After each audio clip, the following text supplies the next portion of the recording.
Meus queridos irmãos, a paz do Senhor Jesus, nosso Instituto Bíblico de Paulínia, o IBP, o nível médio, Soteriologia 1, estamos estudando aí alguns aspectos da salvação, justificação, regeneração, adoção, santificação, e hoje nós vamos finalizar na página 145, há aqui uma pergunta no nosso livro didático: pode o crente perder a salvação? Agostinho, no quinto século, ele foi um importante teólogo na história da igreja, nesses mais de 2000 anos de história da igreja, e ele foi o primeiro a ensinar sobre o crente não perder a sua salvação.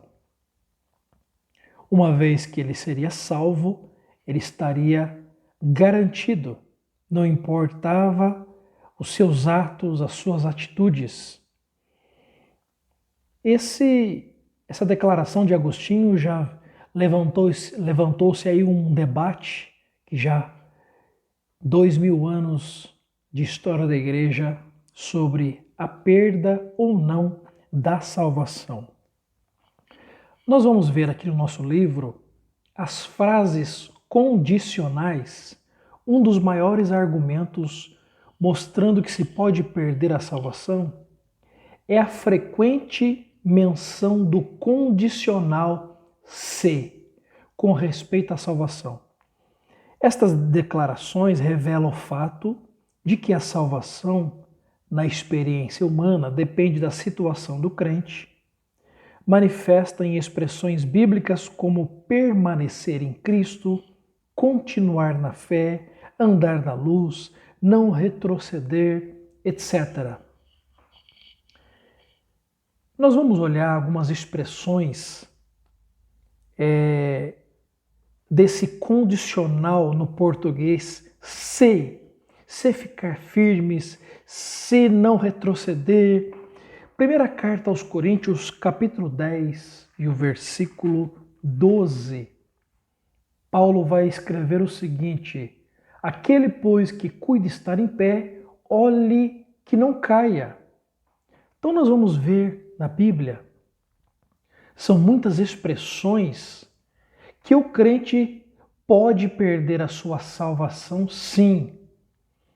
Porque Deus, ele dotou o ser humano, nós temos falado isso ao longo dessas aulas, de algo chamado livre-arbítrio. Nós vamos ver desde o Éden que Deus deixou para o homem o livre-arbítrio, a livre escolha para tomar decisões. A carta aos Hebreus 3:12. Tende cuidado, irmãos, jamais aconteça haver em qualquer de vós perverso coração de incredulidade que vos afaste do Deus vivo.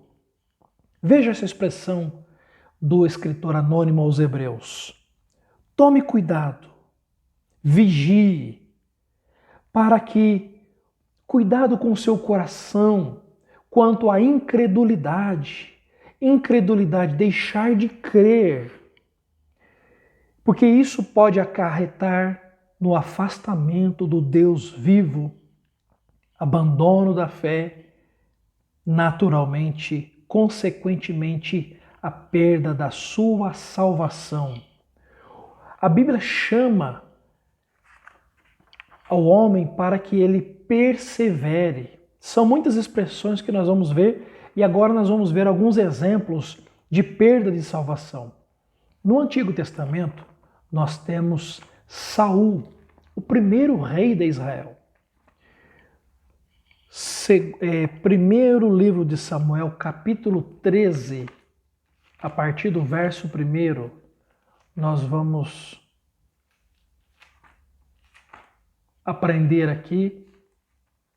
1 Samuel, capítulo 13, a partir do versículo 8, antes de nós lermos e analisarmos aqui a vida de Saul, Saul foi o primeiro rei de Israel, o povo pedia um governante físico, porque eles olhavam os povos vizinhos, então Deus deixou que o povo tivesse um governador, um rei físico, um ser humano. Saul foi o primeiro rei de Israel.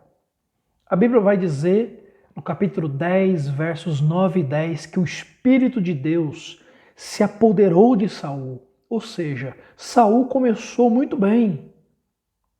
Mas agora, nesse capítulo 13, e a partir do versículo 8, diz assim a palavra de Deus: E esperou 7 dias, até o tempo que Samuel determinara. Não vindo, porém, Samuel a Gilgal, o povo se espalhava dele. Então disse Saul: Trazei-me aqui um holocausto e ofertas pacíficas. E ofereceu o holocausto. E sucedeu que, acabando ele de oferecer o holocausto, eis que Samuel chegou e Saul lhe saiu ao encontro para o saudar. Então disse Samuel: Que fizeste? Disse Saul: Porquanto vi que o povo se espalhava de mim e tu não vinhas nos dias aprazados, e os filisteus já se tinham ajuntado em Micmas, eu disse: Agora descerão os filisteus sobre mim a Gilgal, e ainda a face do Senhor não orei, e forcei-me e ofereci holocausto. Então disse Samuel a Saul: Agiste neciamente e não guardaste o mandamento que o Senhor teu Deus te ordenou, porque agora o Senhor teria confirmado o teu reino sobre Israel para sempre. Porém agora não subsistirá o teu reino. Queridos irmãos, Saul, este homem, o primeiro governador, o primeiro rei de Israel, começou bem, como nós já falamos, mas agora, dado ao seu livre-arbítrio, Saul, ele desobedece a ordem do profeta Samuel, que era para ele esperar o profeta chegar. Ele não teve paciência, ele não orou, ele desobedeceu. Ele preferiu seguir o seu caminho, o seu propósito, ao invés de obedecer a Deus e seguir os conselhos do profeta. Dado o seu livre-arbítrio, meus amados irmãos, Saul, ele perdeu a sua salvação e a Bíblia vai dizer que ele foi se suicidar. Então veja que é possível sim o homem perder a salvação. Uma pessoa que tinha relacionamento com Deus, o Espírito Santo estava dentro dele, orientando, começou vencendo batalhas, orientado por Deus, mas num determinado momento, ele, dado o seu livre-arbítrio, preferiu seguir o seu próprio rumo, ao invés de seguir os conselhos do Senhor. É por isso que o homem pode perder a sua salvação, e Saul é um exemplo do Antigo Testamento de perda de salvação, ele foi se suicidar.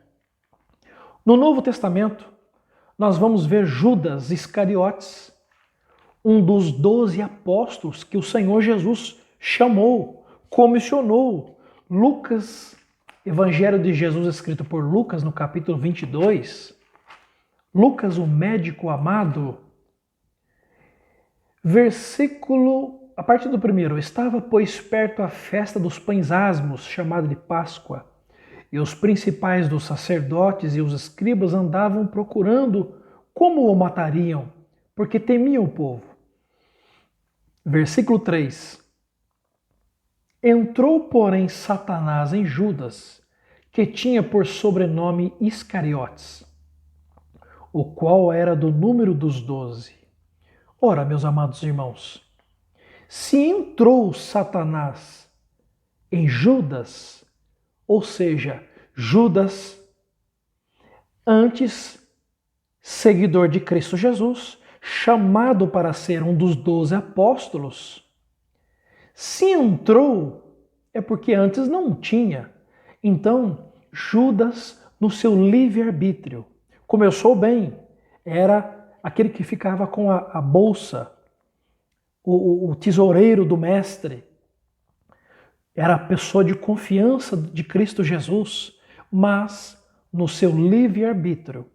Deus não chama ninguém para ser robô, mas o homem, dado a sua livre escolha, a sua livre decisão, porque Deus, ao soprar em suas narinas no Éden, nós já falamos sobre isso, Deus compactou conosco alguns atributos da divindade, entre eles a inteligência, a sabedoria, inteligência, as emoções, o intelecto. Deus compartilhou conosco.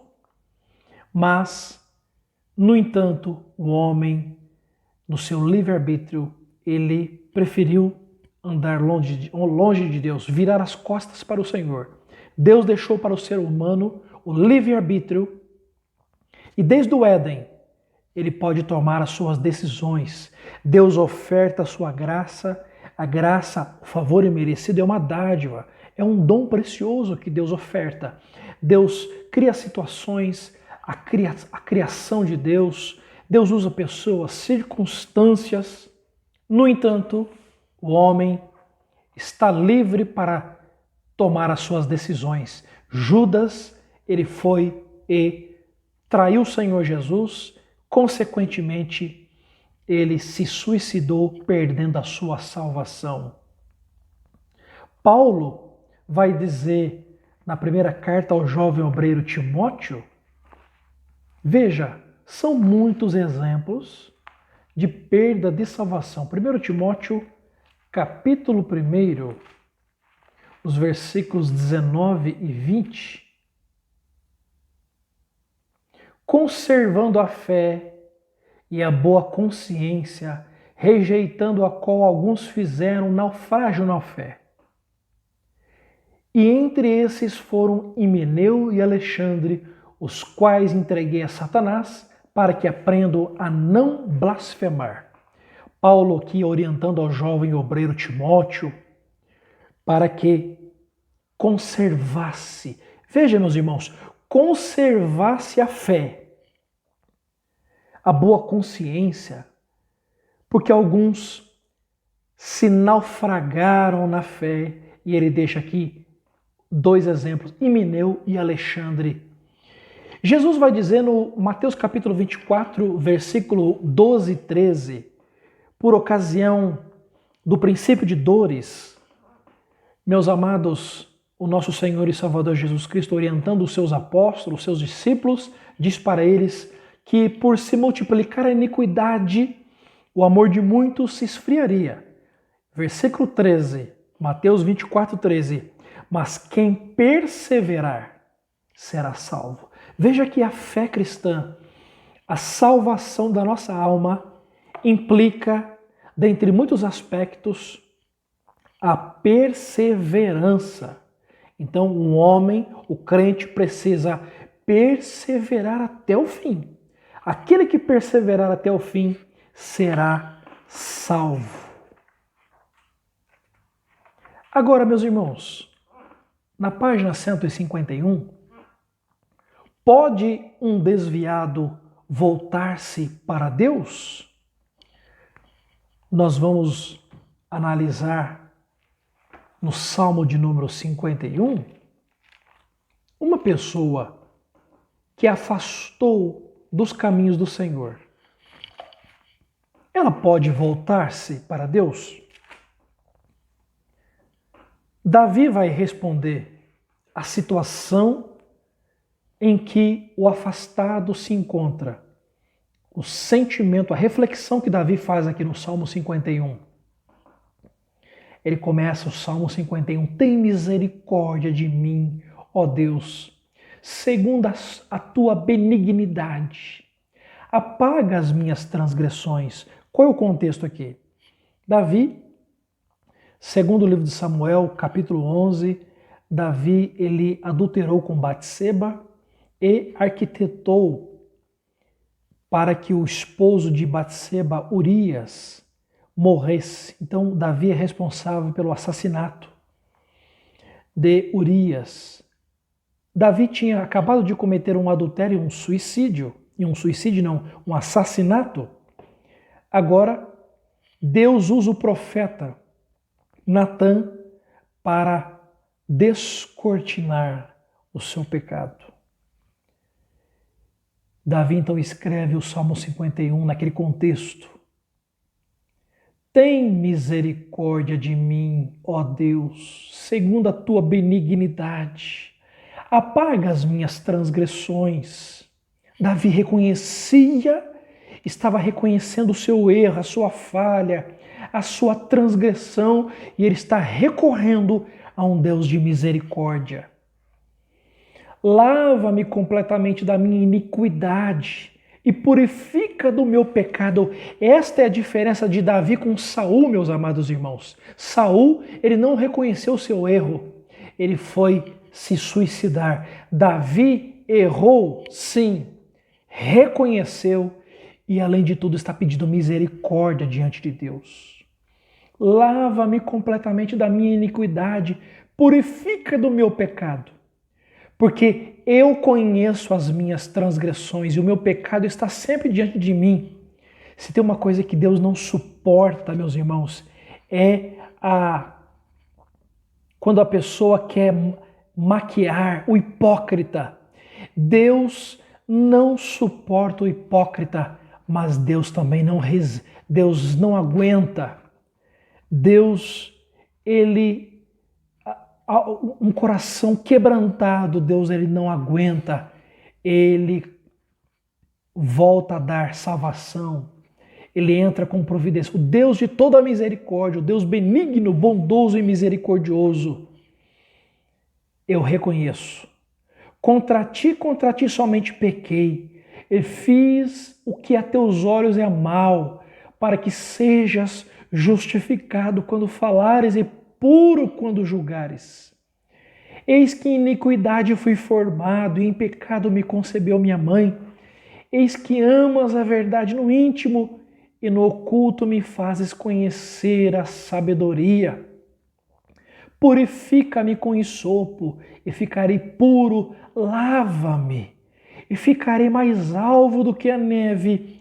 Aqui Davi está recorrendo e sabe que o Deus de misericórdia, Lamentações 3:22 vai dizer que as misericórdias do Senhor são as causas de nós não sermos consumidos e ela se renova a cada manhã. A cada manhã, meus amados irmãos, há uma misericórdia, há uma nova chance para o homem voltar-se para Deus.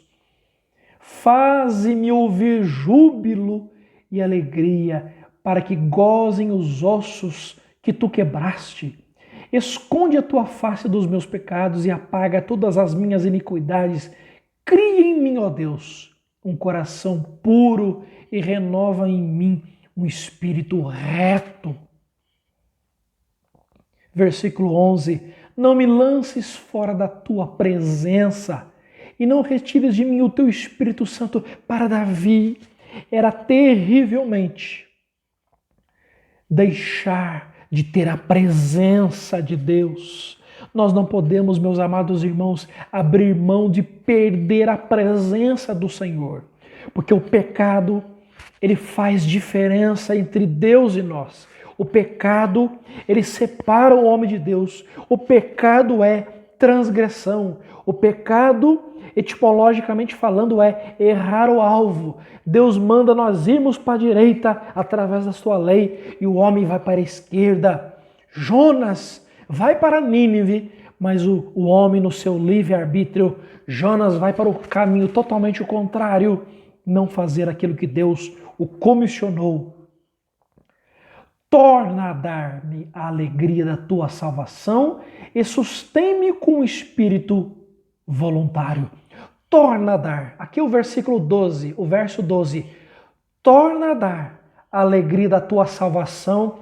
Está muito claro aqui na Bíblia, nesse Salmo 51, que o homem pode verdadeiramente, claramente, está nu e patente que o homem pode perder a sua salvação. Davi, diante daquele adultério, durante daquele assassinato, ele tinha convicção que Deus já tinha retirado a sua presença da sua vida, da vida dele, e ele já não tinha mais a alegria da salvação. aquilo que é maravilhoso, o gozo do novo nascimento que nós sentimos no nosso espírito, quando o Espírito Santo de Deus, aquilo que Paulo escreveu aos Romanos no capítulo 8, nós não temos mais o espírito de escravidão, mas de filhos, no qual podemos clamar: Abba, Pai, Paizinho querido, Papai, meu Papai. Aquela convicção que o Espírito Santo comunica com o nosso espírito que nós somos filhos. Davi tinha perdido. Portanto, meus amados irmãos, o homem, ele precisa ficar firme, perseverante. Aquele que está em pé, cuide para que não caia. Meus amados irmãos, quando nós olhamos a vida do filho pródigo, Lucas no capítulo 15, aquele filho pede a sua herança para o seu papai e vai para uma terra longínqua. Aquela parábola muito interessante para explicar as coisas celestiais. Deus usava da parábola um recurso didático, pedagógico, para ensinar. Ele usava as coisas dessa terra para explicar as coisas espirituais. Aquele filho mais novo foi embora, gastou todo o seu dinheiro, as suas propriedades, mas quando ele está naquela situação terrível, longe de Deus, ele agora está trabalhando como cuidador de porcos e a sua situação era tão miserável, no espírito, na alma, no corpo físico. Ele sentia fome, ele desejava comer daquelas bolotas, da alfarrobas, aquela comida dos porcos. Então ele caiu em si. Levantar-me-ei e irei ter com meu pai, dizendo: Pai, pequei, já não sou digno de ser chamado teu filho, coloca-me como um dos seus trabalhadores. No entanto, ele teve aquela atitude, e ele voltou. Quando ele volta, o seu pai de longe o avista e abraça, beija e prepara o bezerro cevado, coloca-lhe nova roupa, anel, dando e simbolizando uma nova vida, agora uma nova condição, um novo status para o filho. Este meu filho estava morto, mas ele reviveu. Há esperança para o afastado em Cristo Jesus. Há esperança sim, meus amados irmãos. Portanto, o homem precisa tomar cuidado porque ele pode perder a sua salvação. Disse Jesus: quem perseverar até o fim será salvo. Meus amados irmãos, nós vamos falar agora da glorificação. A glorificação, página 165, é o ato culminante da obra redentora de Deus no homem, no ser humano. E há uma esperança, vai culminar na glorificação. O que é a glorificação? Nós temos uma promessa de Cristo Jesus da transformação deste corpo nosso mortal. Primeira carta que Paulo escreveu aos Tessalonicenses, capítulo 4, 16 e 17. Porque o mesmo Senhor descerá do céu com alarido e com voz de arcanjo e com a trombeta de Deus, e os que morreram em Cristo ressuscitarão primeiro. Depois nós, os que ficarmos vivos, seremos arrebatados juntamente com eles nas nuvens, a encontrar o Senhor nos ares, e assim estaremos sempre com o Senhor. Meus irmãos, na escatologia bíblica, estudo das últimas coisas, os últimos acontecimentos da igreja, das nações, dos judeus, começa com o arrebatamento da igreja. São muitas alusões, são mais de 300 alusões sobre a volta de Cristo Jesus. O arrebatamento da igreja, Paulo vai dizer aqui que o mesmo Senhor descerá do céu com alarido e com voz de arcanjo. A trombeta soa. Os mortos que morreram em Cristo Jesus, eles ressuscitarão primeiro. Depois nós, os que estivermos vivos, seremos arrebatados e nós vamos encontrar com o Senhor nos ares. Cristo não vai pisar aqui na terra por ocasião do arrebatamento da igreja. Cristo só pisa na terra depois dos 7 anos da grande tribulação, aqui na terra, nos céus, tribunal de Cristo e bodas do Cordeiro. Então Cristo vem, todo o olho o verá, ele pisa no Monte das Oliveiras, o monte vai se fender e ele, com o sopro da sua boca, vencerá o anticristo. Ele vai proteger e defender Israel e tem todos uns desdobramentos finais. Por ocasião do arrebatamento, então, os mortos que morreram em Cristo, os que morreram em Cristo Jesus, eles ressuscitarão primeiro e depois nós, os que estivermos vivos, seremos arrebatados e juntos vamos encontrar com o Senhor nos ares. O que vai acontecer com o nosso corpo? Primeira carta aos Coríntios, capítulo 15, versículo 51. Eis aqui vos digo um mistério. Na verdade, nem todos dormiremos, mas todos seremos transformados. Os que morreram em Cristo ressuscitarão e nós teremos os nossos corpos transformados no momento, no abrir e fechar de olhos, ante a última trombeta, porque a trombeta soará e os mortos ressuscitarão incorruptíveis e nós seremos transformados. Porque convém que isto que é corruptível, esse corpo corruptível, aquilo que Paulo chama na segunda carta aos Coríntios, capítulo 4, versículo 16, de homem exterior. Porque convém que este corpo corruptível se revista da incorruptibilidade e aquilo que é mortal se revista da imortalidade. Então, meus amados irmãos, nós teremos os nossos corpos transformados. É a glorificação, é o ato culminante da obra redentora de Deus no homem. Agora, meus amados irmãos, são muitos desdobramentos finais na escatologia bíblica. Acontece aquela visão que Daniel teve no capítulo 9. Daniel estava ali na Babilônia e Deus descortinou algumas profecias para os seus dias e para os últimos dias da igreja na terra. Interessante, ele profetiza, ele fala sobre a 70ª semana. Nós estamos na semana de número 69, essa semana aí já vai 2000 anos, a porta da graça está aberta, há oportunidade para que o ser humano se arrependa e se volte para Cristo Jesus, é a dispensação da graça de Deus. Quando acontecer o arrebatamento da igreja, nós entraremos então na 70ª, ou semana de número 70, 7 anos de grande tribulação.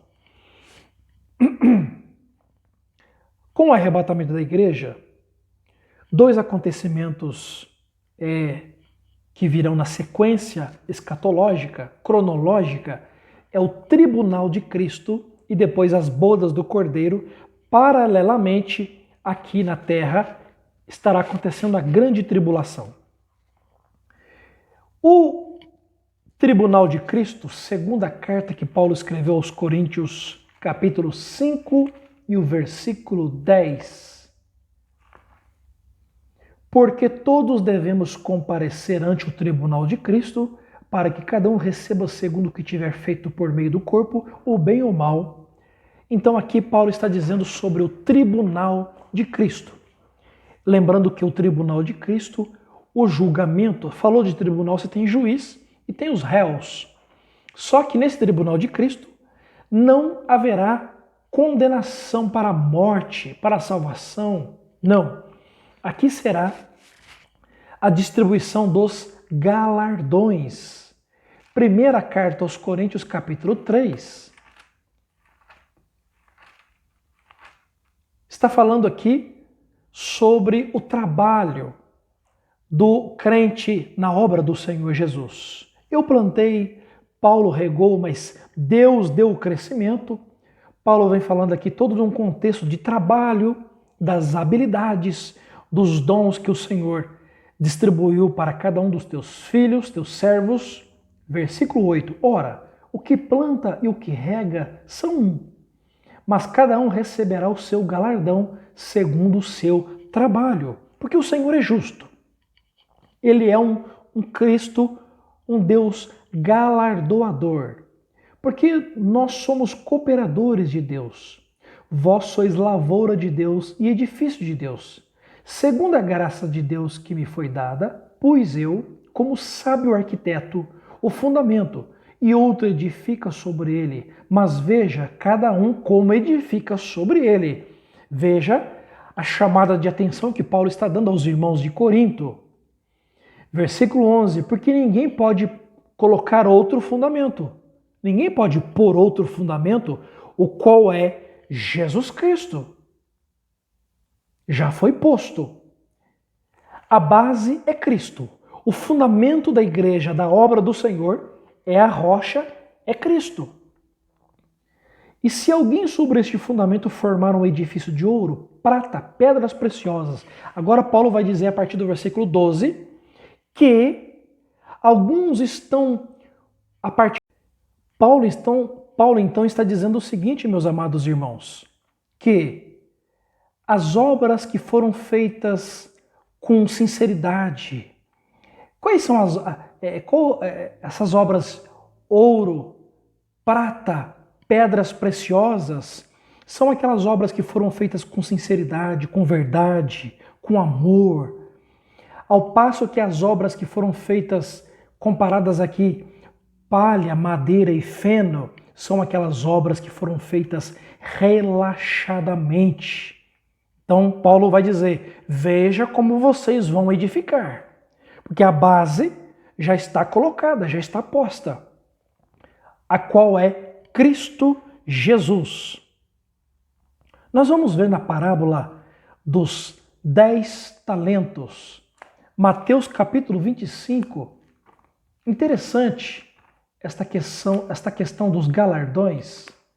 Mateus capítulo 25,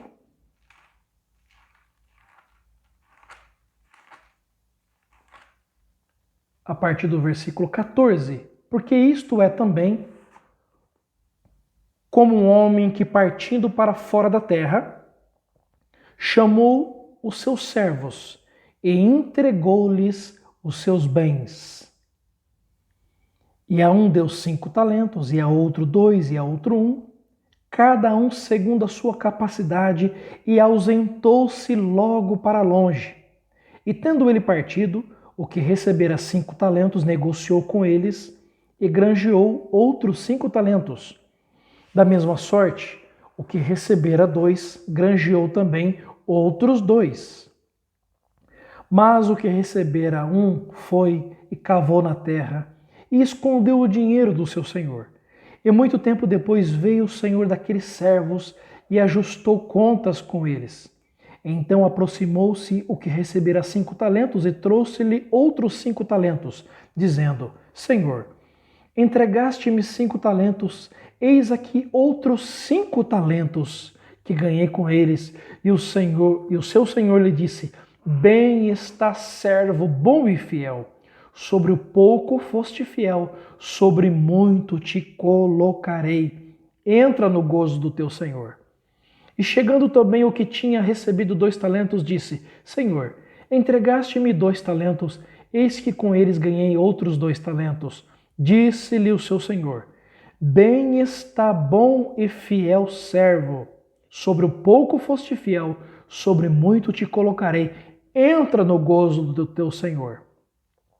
Mas chegando também o que receberam 1 talento, disse, Senhor, eu conhecia-te que és um homem duro, que ceifas onde não semeaste e ajunta onde não espalhaste. E atemorizado escondi na terra o teu talento. Aqui tens o que é teu. Respondendo, porém, o seu senhor disse-lhe: mau e negligente servo.